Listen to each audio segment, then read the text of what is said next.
नमस्कार दोस्तों, मैं राहुल आप सभी का मंथन में स्वागत करता हूं। इस सेशन के अंतर्गत हम लोग भारतीय संविधान के एक महत्वपूर्ण टॉपिक मौलिक अधिकार या फंडामेंटल राइट्स को कवर करने वाले ये हैंड रिटन नोट्स में ध्यान रखेगा। और सेशन मूल रूप से अगर बात करूं तो बीपीएससी एईडीओ और बिहार एसआई के लिए तो रामबाण है ही, लेकिन अगर आप लोग जेएसएससी या जेपीएससी की तैयारी कर रहे हैं तो उसके लिए भी अत्यधिक महत्वपूर्ण है। साथ ही साथ ध्यान रखिएगा, यदि आप लोग सेंट्रल लेवल की एसएससी और रेलवे की तैयारी कर रहे हैं तो वहां भी ये सेशन यूजफुल होगा, ये ध्यान रखना है हमें। तो हम लोग इस सेशन को प्रारंभ करेंगे और मौलिक अधिकारों को कवर करने का प्रयास करेंगे। मौलिक अधिकार जो किसी भी नागरिक को उसके देश के द्वारा प्रदान किए जाते हैं, मूलतः इसे हम लोग मौलिक अधिकार कहते हैं। और मानव होते हुए जो अधिकार इंसानों को प्राप्त होते हैं मानव के रूप में या इंसान के रूप में, वो अधिकारों को यहाँ पे शामिल करने का प्रयास किया गया। ये मोटा मोटी समझने का हम लोग प्रयास करेंगे, ज्यादा डेप्थ में जाने का प्रयास मैं यहाँ पे नहीं करूंगा, अन्यथा सेशन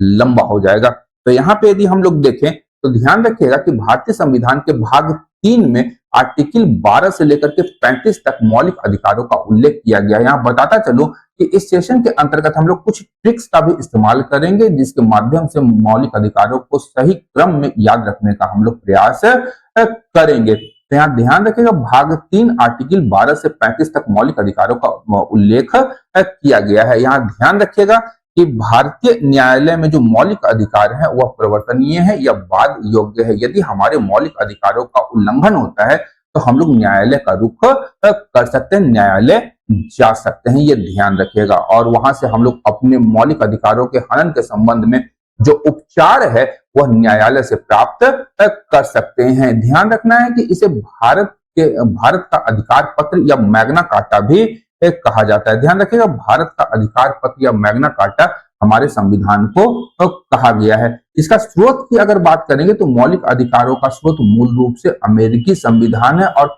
कहीं कहीं अगर हम लोग देखें तो कुछ एक उपबंध इसके फ्रांस के संविधान से भी लिए गए हैं। साथ ही साथ ब्रिटेन और जापान के संविधानों का भी प्रभाव इस पर पड़ता है, ये ध्यान रखिएगा।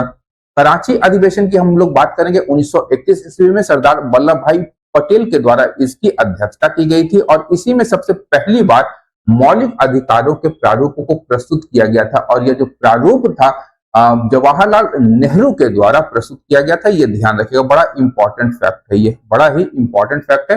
कराची अधिवेशन 1931 मूल अधिकारों का पहला प्रारूप तैयार किया गया था और वल्लभ भाई पटेल इसकी अध्यक्षता किए थे, ये भी ध्यान रखना है। और जवाहरलाल नेहरू के द्वारा यह प्रारूप को प्रस्तुत किया गया था। अब अगर हम लोग मूल संविधान की बात करेंगे तो मूल संविधान में 7 प्रकार के मौलिक अधिकारों का उल्लेख किया गया था, लेकिन यहाँ हमें ध्यान रखना है कि 44वें संविधान संशोधन 1978 के द्वारा संपत्ति का अधिकार, जो 7वां मौलिक अधिकार था, उसे हटा दिया गया और उसे एक विधिक अधिकार के रूप में आर्टिकल 301 के अंतर्गत रख दिया गया। ये बड़ा इंपॉर्टेंट है, ध्यान रखिएगा। आपसे प्रश्न बराबर पूछा जाता है कि भारत में जो संपत्ति का अधिकार है वह किस प्रकार का अधिकार है, तो हमारा विधिक या कानूनी अधिकार है या तो संपत्ति का अधिकार। और ध्यान रखिएगा कि संपत्ति के अधिकार को वर्तमान समय में भाग 12 के अंतर्गत रखा गया है। इस प्रकार हम लोग देखते हैं कि जहां मूल संविधान में 7 प्रकार के मौलिक अधिकार थे, अब वर्तमान में घट करके वह 6 हो गया, यानी 6 प्रकार के मौलिक अधिकार भारतीय नागरिकों को प्रदान किए गए हैं, ये ध्यान रखिएगा। मूल में कितना था, 7, और वर्तमान में 6 मौलिक अधिकारों की बात कही गई है। अब यहां पर बोला गया है एक चीज, पहले विवाद उठा कि मौलिक अधिकारों में संसद संशोधन कर सकती है या नहीं कर सकती है। तो केशवानंद भारती बात 1973 में यह बात सुप्रीम कोर्ट के द्वारा कही गई कि मौलिक अधिकारों में संसद संशोधन कर सकती है, लेकिन यह संशोधन उसके मूल ढांचे में परिवर्तन के विरुद्ध उसके मूल ढांचे में परिवर्तन न करती हो। साथ ही साथ जब हम लोग 24वां संविधान संशोधन पढ़ते हैं तो इन दोनों के साथ में कहा गया है कि संसद जो है मौलिक अधिकारों में संशोधन कर सकती है। अब अगर हम लोग बात करें मौलिक अधिकारों की तो ध्यान रखिएगा, आर्टिकल 14 से लेकर के 32 तक हमेशा एग्जाम में पूछे जाते हैं। उसके लिए एक छोटा सा ट्रिक है, समस्त शोध संस्कृति के उपचार, समस्त शोध संस्कृति के उपचार, ये हमारा आर्टिकल 14 से लेकर के आर्टिकल 32 तक जो है ये मौलिक अधिकारों को समाहित करता है। ये कोड, अगर हम सम की बात करेंगे तो सम में समानता का अधिकार, की बात करेंगे तो यहाँ स्वतंत्रता का अधिकार, सो से बात करेंगे तो शोषण के विरुद्ध अधिकार, ध से बात करेंगे तो धार्मिक स्वतंत्रता का अधिकार, संस्कृति के अंतर्गत संस्कृति शिक्षा संबंधी अल्पसंख्यकों के अधिकार, और अंत में जो उपचार शब्द दिया गया है संवैधानिक उपचारों का अधिकार आर्टिकल 32 के अंतर्गत दिया गया है। अब आर्टिकल्स के साथ अगर हम लोग देखें तो समानता के अधिकार का उल्लेख आर्टिकल 14 से लेकर के 18 तक किया गया है। वहीं स्वतंत्रता के अधिकार की बात करेंगे तो ये आर्टिकल 19 से लेकर के 22 तक किया गया है। शोषण के विरुद्ध अधिकारों की बात करेंगे तो ये आपका आर्टिकल 23 से 24 में किया गया है, और धार्मिक स्वतंत्रता के अधिकार का उल्लेख आर्टिकल 25 से 28 के अंतर्गत, और संस्कृति शिक्षा संबंधी अल्पसंख्यकों के जो अधिकार हैं वो आर्टिकल 29 और 30 में किया गया है। तो आर्टिकल्स के साथ में ये ट्रिक्स आप लोग याद रखेंगे, बड़ा इंपॉर्टेंट है। और प्रत्येक एग्जाम, कोई भी एग्जाम आप दे रहे हो, कोई भी एग्जाम, वहां ये प्रश्न पूछे जाएंगे, ये ध्यान रखिएगा। इसके अतिरिक्त प्रमुख अनुच्छेदों की बात करेंगे तो ध्यान रखिएगा, जब हम लोग बात करते हैं मौलिक अधिकारों की तो आर्टिकल 14 से बात कर लेते हैं समानता के अधिकार से, लेकिन यहां ध्यान रखिएगा आर्टिकल 12 और 13 अत्यंत महत्वपूर्ण हो जाता है। आर्टिकल 12 की जब हम लोग बात करते हैं तो उसमें राज्य की परिभाषा दी गई है। अब राज्य के अंतर्गत कौन आएगा, यहां ध्यान रखना है हमें कि हमारा संघ के संघटक राज्यों की बात नहीं हो रही है, यहाँ राज्य की बात हो रही है। जैसे संसद, केंद्र सरकार, राज्य सरकार, विधानमंडल, पंचायतों की बात कर लेंगे, या विभिन्न प्रकार की निजी कंपनियां जो अपने लिए कानून या विधियां बना सकती हैं और सरकार के द्वारा बनाई गई विधियों को लागू कर सकती हैं, वो आपका राज्य हो जाएगा। तो राज्य की परिभाषा आर्टिकल 12 में दिया गया है। वहीं मौलिक अधिकारों के उल्लंघन होने पर कोई भी कानून शून्य या रद्द हो सकता है, लेकिन ये कानून शून्य और रद्द करेगा कौन, तो सुप्रीम कोर्ट। यानी सुप्रीम कोर्ट किसी भी कानून का पुनर्विलोकन कर सकती है, पुनरावलोकन कर सकती है। जुडिशियल रिव्यू इसके अंतर्गत आता है। तो न्यायिक पुनरावलोकन की अगर हम लोग बात करेंगे तो आर्टिकल 13 के अंतर्गत दिया गया है। और यह आया कहां से आपका, तो केशवानंद भारती, बाद में पहले ही मैंने मूल ढांचे के सिद्धांत की बात कर दी है। तो 1973 में ही इस बात के अंतर्गत मूल ढांचे के उल्लंघन पर किसी भी कानून को या विधि को सुप्रीम कोर्ट रद्द कर सकती है। जैसा हम लोगों ने पुट्टस्वामीवाद या आधारवाद में देखा था कि मौलिक अधिकारों का उल्लंघन होने तक उस कानून को, मौलिक अधिकारों के उल्लंघन होने तक वहां तक नल एंड वॉइड या शून्य कर दिया गया था। और इसी की बात करेंगे आर्टिकल 13 की, तो इसी में विधि की परिभाषा हमें प्राप्त हो जाती है। अब बात करेंगे सबसे पहले हम लोग समानता के अधिकार की। तो ध्यान रखिएगा कि भारत में कितने प्रकार की समानता दी गई है। तो पहला है आपका विधि के समक्ष समानता। ध्यान रखिएगा यहाँ पर दो टर्म है। विधि के समक्ष समानता कहने का आशय है कि कोई भी व्यक्ति विधि के ऊपर नहीं होगा। यह एक प्रकार से एक नकारात्मक अवधारणा है, ये ध्यान रखिएगा। वहीं विधियों के समान संरक्षण की भी बात की गई है। अगर कोई व्यक्ति, अगर कोई सांसद है या एमपी है, एमएलए है, तो साधारण नागरिकों के बनस्पत उन्हें विधियों का संरक्षण प्राप्त होगा, ये ध्यान रखना। साथ ही साथ कि जितने भी एमपीज होंगे सभी को ये सुविधा प्रदान की गई है। विधि के समक्ष समानता यहाँ पे अनुच्छेद आर्टिकल 14 में दिया गया है। 15 की बात करेंगे तो यहाँ पर ध्यान रखिएगा, एक शब्द आगे केवल आप लोग जोड़ लीजिएगा, केवल। केवल बहुत खतरनाक शब्द है, ये संविधान में जुड़ा हुआ। जब हम लोग पढ़ते हैं संविधान को तो वहां पे लिखा हुआ है केवल धर्म, मूलवंश, जाति, लिंग और जन्म स्थान के आधार पर भेदभाव नहीं किया जा सकता। यानी अगर हम लोग इसे यूं पढ़ें कि केवल धर्म, मूलवंश, जाति, लिंग और जन्म स्थान के आधार पर भेदभाव नहीं किया जाएगा, परंतु अन्य आधारों पर राज्य भेदभाव कर सकती है, ये ध्यान रखिएगा। केवल इतना ही संविधान में दिया गया है। इसी के लिए हम लोग देखते हैं कि आर्टिकल 15(1) में राज्य द्वारा भेदभाव नहीं किए जाने की बात कही गई है। साथ ही साथ 15(2) में कहा गया है कि राज्य के साथ साथ निजी कंपनियों के द्वारा जो भी दुकान, होटल, रोड, सार्वजनिक स्थान है, वहां पर खाने पीने, ठहरने, रहने, चलने के लिए किसी के साथ में किसी प्रकार का भेदभाव नहीं किया जाएगा। न ही धर्म, मूलवंश, जाति, लिंग और जन्म स्थान के आधार पर सभी लोग इन सड़कों, इन सार्वजनिक भोजनालयों या होटल या दुकानों में आ जा सकते हैं, ठहर सकते हैं, खा पी सकते हैं। तो भेदभाव नहीं करने की बात कही गई। लेकिन अब हम लोग बात करेंगे कि बच्चों और महिलाओं की विशेष परिस्थिति के आधार पर उनके लिए संविधान में विशेष प्रावधान किए गए हैं, जो कि आर्टिकल 15(3) के अंतर्गत किए गए हैं। ये ध्यान रखिएगा, महिलाओं और बच्चों की विशेष परिस्थिति के आधार पर उनके लिए विशेष प्रावधान किया गया है। वहीं अगर हम लोग बात करते हैं भारत में ऐतिहासिक स्तर पर, तो भेदभाव काफी ज्यादा रहा है। इसी के लिए ऐतिहासिक आधारों पर हम लोग देखते हैं कि आर्टिकल 15(4) के आधार पर SC, ST और OBC, schedule caste, schedule tribe और अदर बैकवर्ड क्लासेस के लिए आरक्षण का प्रावधान किया गया। लेकिन ये जो आरक्षण प्रदान किया गया है, ये शिक्षण संस्थाओं में प्रदान किया गया। ध्यान रखिएगा, रोजगार में यहाँ पे नहीं है। रोजगार में आर्टिकल 16 के अंतर्गत हम लोग देखेंगे। 15(4) में SC, ST और OBC के आरक्षण की बात की गई है। वहीं अगर हम लोग बात करेंगे आर्टिकल 15(5) की, तो यहाँ पर निजी शिक्षण संस्थाओं में इन वर्गों के आरक्षण की बात कही गई है।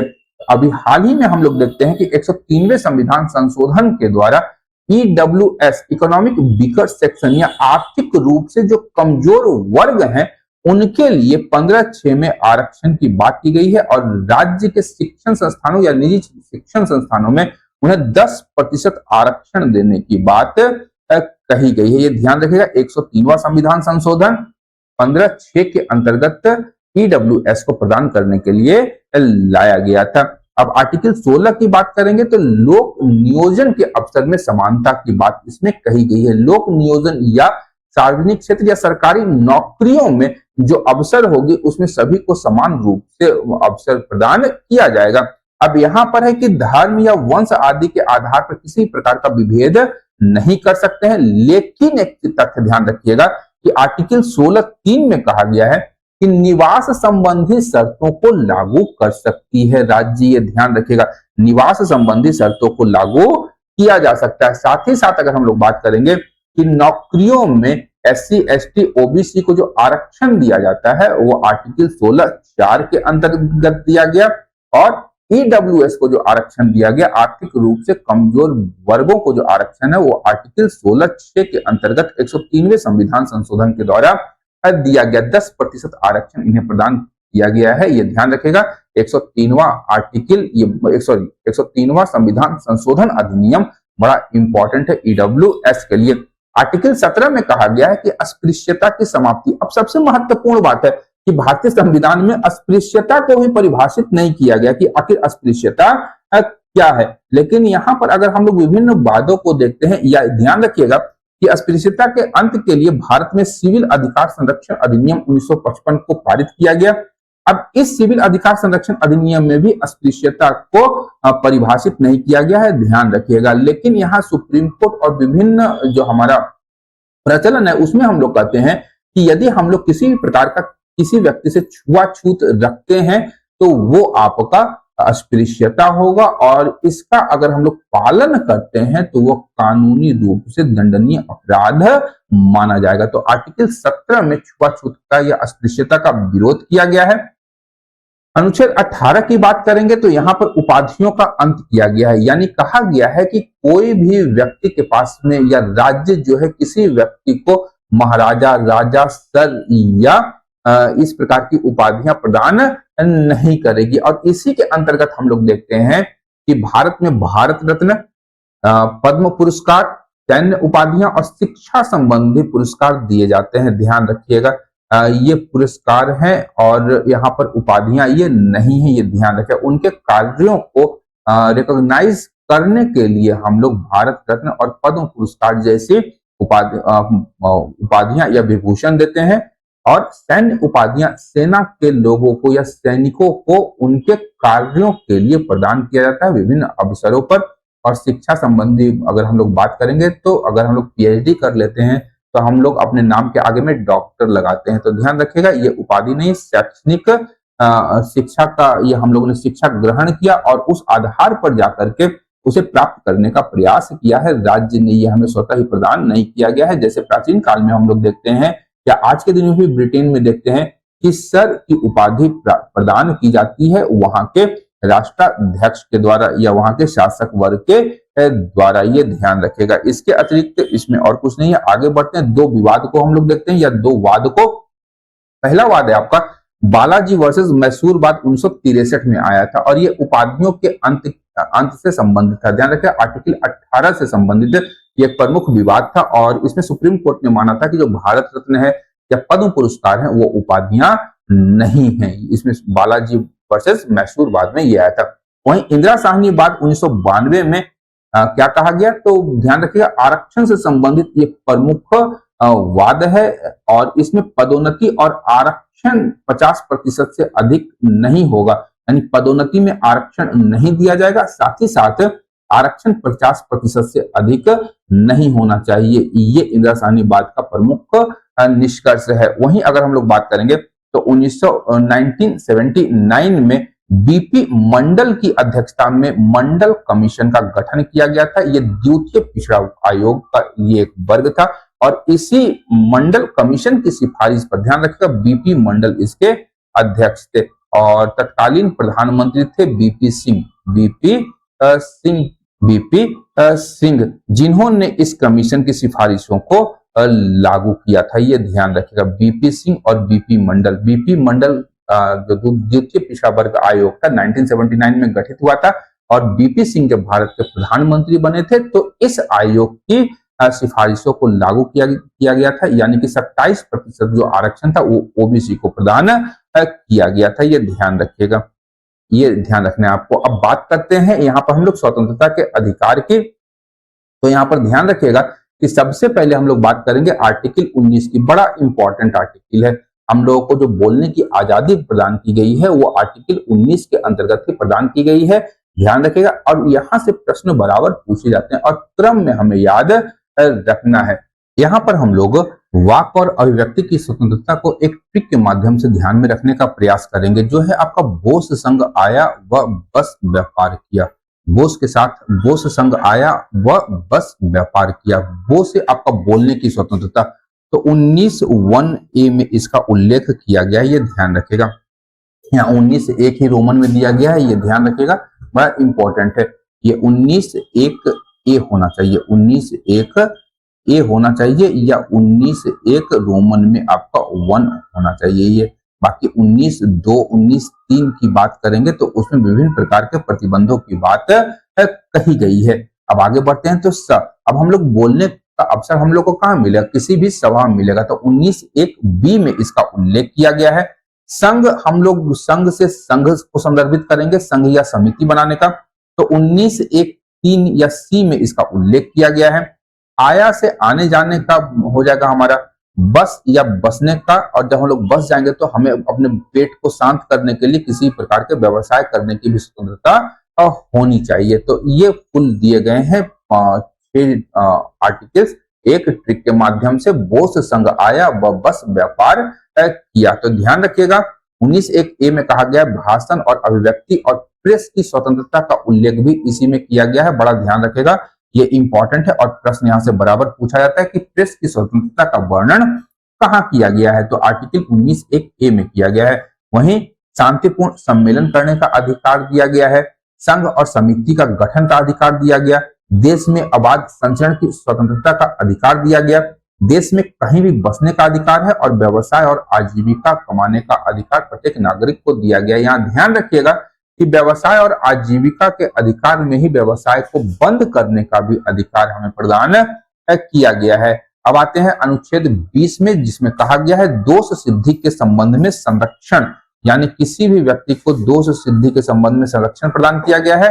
क्या कहा गया है कि दंड किसी व्यक्ति को वर्तमान कानून के तहत ही दिया जाएगा। ये ध्यान रखिएगा, ये नहीं कि हम लोग कोई काम पहले कर रहे हैं, बाद में कोई कानून आया और वह जो कार्य हम लोग कर रहे थे वो गैर कानूनी हो गया, तो वह कानून जो लागू हुआ जिस समय से, तो जब से वह गैर कानूनी गतिविधि होगी और हमने बंद कर दिया तो पूर्व में किए गए कार्यों के लिए हमें दंडित नहीं किया जा सकता। यानी जो वर्तमान कानून है उसी के आधार पर हमें दंड दिया जाएगा। एक अपराध यदि कोई व्यक्ति करता है तो उसके लिए एक बार ही सजा दी जाएगी और स्वयं के विरुद्ध गवाही के लिए किसी को बाध्य नहीं किया जा सकता है। ध्यान रखिएगा, किसी भी व्यक्ति के द्वारा स्वयं के विरुद्ध गवाही के लिए उसे बाध्य नहीं कर सकते हैं, ये ध्यान रखना है। आर्टिकल 21 की बात करेंगे तो यहाँ पर प्राण और दैहिक स्वतंत्रता की बात कही गई है और यह एक बहुत ही व्यापक अधिकार है। इसी के अंतर्गत हम लोग विभिन्न प्रकार के अधिकारों की बात कर लेते हैं, ध्यान रखिएगा। जैसे विदेश जाने की स्वतंत्रता, निजता का अधिकार, नींद प्राप्त करने का अधिकार, स्वच्छ पर्यावरण प्राप्त करने का अधिकार, ये सब जो अधिकार हैं, या शिक्षा संबंधी अधिकार या बिजली का जो अधिकार है, वो प्राण और दैहिक स्वतंत्रता के अधिकार के अंतर्गत मौलिक अधिकारों की श्रेणी में रखे गए हैं। अब प्रमुख वादों की यदि हम लोग बात करें तो मेनका गांधी वाद याद रखेगा, जिसमें विदेश जाने से संबंधित अधिकार को मौलिक अधिकार सर्वोच्च न्यायालय के द्वारा माना गया था। वहीं आधारवाद या 2017 के पुट्टू स्वामी बाद में हम लोग देखते हैं कि सर्वोच्च न्यायालय ने निजता के अधिकार को मौलिक अधिकारों की श्रेणी के अंतर्गत रखा और इसे प्राण और दैहिक स्वतंत्रता के अधिकार के अंतर्गत समाहित कर दिया गया था। लेकिन ध्यान रखिएगा, जब हम लोग ये बड़का वाला मोबाइल फोन जब यूज कर रहे हैं तो निजता का अधिकार गया चूल्हा में, ये जान लीजिएगा, एकदम गया सीधा। और एआई के वर्तमान में जो युग चल रहा है एआई का, उसमें तो आने वाले समय की अगर मैं बात बोलूं तो निजता का अधिकार पूर्ण रूप से समाप्ति हो गया, क्योंकि आपका माइक्रोफोन, आपका कैमरा या कौन क्या कहां से एक्सेस कर रहा है यह हमें भी पता नहीं होता है। कोई भी ऐप डाउनलोड करने के पूर्व हम लोग सारी परमिशन आसानी से दे देते हैं, तो निजता कहां गई है हमारी, ये एक सोचनीय विषय है, ये बहुत बड़ा प्रश्न है। खैर अलग विषय है वो। एक अन्य केस आया था ओल्गा टेलीज वर्सेस बॉम्बे नगर निगम के अंतर्गत, जिसमें जीवन के अधिकार को माना गया था मौलिक अधिकार प्राण और दैहिक स्वतंत्रता के अंतर्गत, ये ध्यान रखेगा। अब इसी के अंतर्गत आर्टिकल 21 के अंतर्गत एक नया आर्टिकल जोड़ा गया था, आर्टिकल 21A, जो शिक्षा से संबंधित था। 86वें संविधान संशोधन 2002 के द्वारा यह प्रावधान किया गया था कि 6 से 14 वर्ष के बच्चों को निःशुल्क शिक्षा प्रदान राज्य करेगी। और इसी के लिए हम लोग देखते हैं कि सरकार ने बच्चों को का निःशुल्क और अनिवार्य शिक्षा का अधिकार अधिनियम 2009 में पारित किया गया, जो 2010 से लागू हुआ है। ये बड़ा इंपॉर्टेंट है, ये ध्यान रखिएगा। ये प्रश्न बराबर पूछा जाता है कि बच्चों को निःशुल्क और अनिवार्य शिक्षा का अधिकार कब लागू किया गया, तो 2010 में लागू किया गया है, ये प्रश्न है, ये ध्यान रखिएगा। और 86वें संविधान संशोधन के द्वारा 6 से 14 वर्ष के बच्चों को निःशुल्क शिक्षा देने के राज्य की निःशुल्क शिक्षा मौलिक कर्तव्य में शामिल किया गया था। नीति निर्देशक तत्व में भी जोड़ा गया और आपका मूल कर्तव्य में भी जोड़ा गया था। अब आते हैं अनुच्छेद 22 में, तो गिरफ्तारी और निरोध से संरक्षण, गिरफ्तारी और निरोध से संरक्षण की बात करेंगे कि किसी भी व्यक्ति को यदि गिरफ्तार किया जाता है तो वह व्यक्ति अपने गिरफ्तारी का कारण जानने का अधिकार रखता है, ये ध्यान रखिएगा। उसे बताना होगा कि आपको किसके कारण, किस गुनाह के कारण आपको गिरफ्तार किया जा रहा है। और गिरफ्तारी के बाद आने जाने के समय को छोड़ करके उस व्यक्ति को 24 घंटे के भीतर मजिस्ट्रेट के समक्ष प्रस्तुत किया जाएगा पुलिस के द्वारा। और उस वह व्यक्ति को यह अधिकार दिया गया है कि अपने मनपसंद वकील से वह सलाह ले सकता है, इससे उसको रोका नहीं जा सकता। साथ ही साथ ध्यान रखिएगा कि आर्टिकल 22 में ही निवारक निरोध अधिनियम है, निवारक निरोध अधिनियम को रखा गया है, जिसमें हमारा पोटा कभी था, ये ध्यान रखिएगा। पोटा वगैरह जो था वो आपका निवारक निरोध अधिनियम के अंतर्गत ही रखा गया था। और यदि कोई व्यक्ति एक क्रिमिनल है तो क्राइम करने से पूर्व उसे निवारक निरोध अधिनियम के अंतर्गत क्राइम करने से पूर्व या क्राइम को रोकने के लिए उसे गिरफ्तार या उसे निरोध करके जेल में डाला जा सकता है। उसके लिए अलग प्रावधान है, हम लोग आगे चर्चा करेंगे। नेक्स्ट है हमारा आर्टिकल शोषण के विरुद्ध अधिकार से संबंधित, और ये आर्टिकल 23 और 24 में आता है। तो ध्यान रखिएगा, 23 में कहा गया है मानव दुर्व्यापार, बेगार और बलात् श्रम का प्रतिषेध किया गया है। बड़ा इंपॉर्टेंट है, मानव दुर्व्यवहार, बेगार और बलात् श्रम का प्रतिषेध आर्टिकल 23 के अंतर्गत किया गया है। शोषण के विरुद्ध अधिकार का एक महत्वपूर्ण आर्टिकल है, प्रश्न पूछा जाएगा यहाँ से।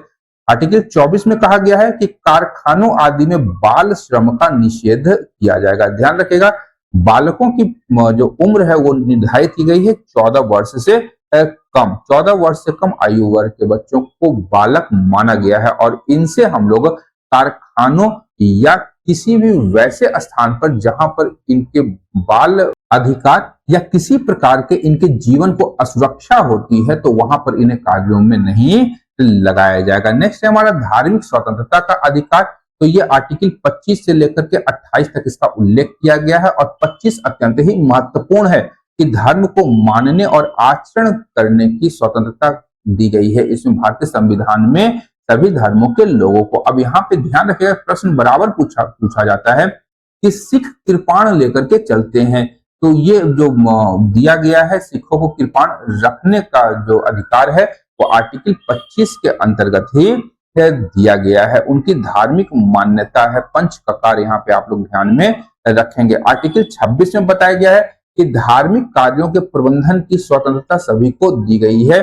27 में कहा गया है कि धार्मिक अभिवृद्धि के लिए कर न देने की स्वतंत्रता। अब राज्य कोई ऐसा कर लगा रही है जो किसी धर्म विशेष के लिए खर्च की जाएगी तो ऐसा कर देने के लिए नागरिकों को बाध्य नहीं किया जा सकता है, आर्टिकल 27 में किया गया है। लेकिन यहाँ ध्यान रखिएगा कि वह हम लोग शुल्क लगा सकते हैं, शुल्क लगा सकते हैं, टैक्स नहीं लगा सकते हैं लेकिन शुल्क लगा सकते हैं, ये ध्यान रखिएगा।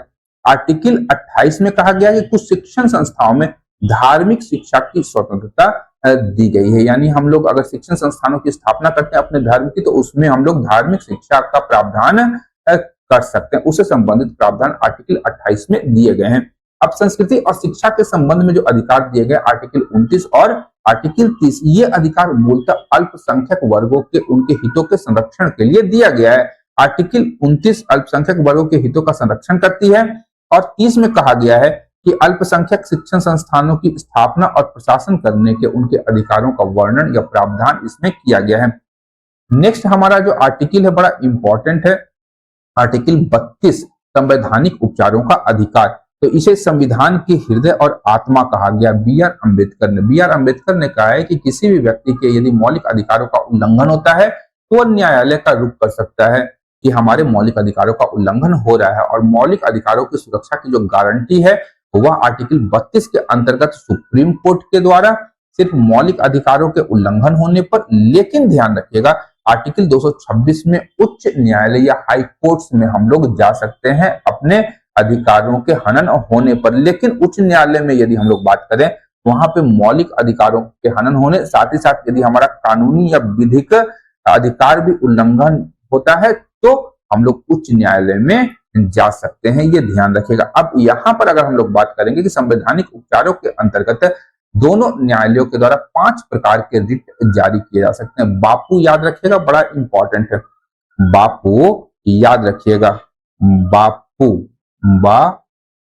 याद रखिएगा, बड़ा इंपॉर्टेंट है, बड़ा इंपॉर्टेंट है बापू, ये ध्यान रखिएगा, ठीक है। तो ये ध्यान रखना है आपको। बी से बंदी प्रत्यक्षीकरण हो जाता है, ए से अधिकार परीक्षा हो गया, पी से परमादेश, आपका पी से प्रतिषेध और यू से उत्प्रेषण। ये बापू जो हैं ये पांचों रिट के लिए होते हैं, ये ध्यान रखें। ये छोटा सा एक कोड है, ये भी ध्यान रखने के लिए।